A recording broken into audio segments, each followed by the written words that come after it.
শিক্ষক সমাজ ক্লাসে থাকার কথা, সেই শিক্ষক সমাজ আজকে আমরা রাজপথে এসেছি।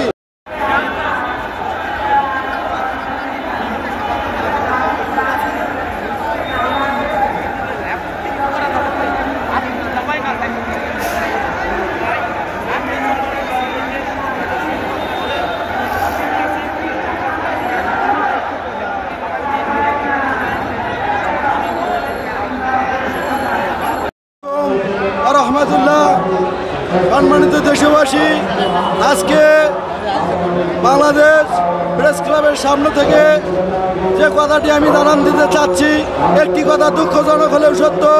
আজকে আমরা শিক্ষক সমাজ ক্লাসে থাকার কথা, সেই শিক্ষক সমাজ আজকে আমরা রাজপথে এসেছি।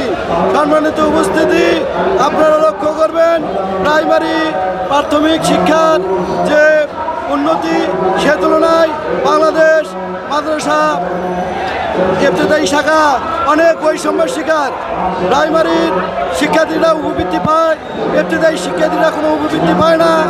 প্রাইমারির শিক্ষকেরা 11তম গ্রেডে বেতন পাচ্ছে, অথচ ইবতেদায়ী শিক্ষকেরা 16তম গ্রেডে রয়ে আছে। সম্মানিত উপস্থিতি, প্রাইমারিতে মিড ডে মিল চালু করা হয়েছে, ইবতেদায়ীতে কোনো সুবিধা নাই। এই বৈষম্যের কবে দূর হবে? এই বৈষম্য আমরা দূরীভূত করতে চাই।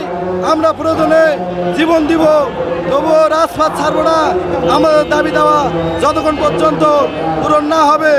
সকলকে ধন্যবাদ।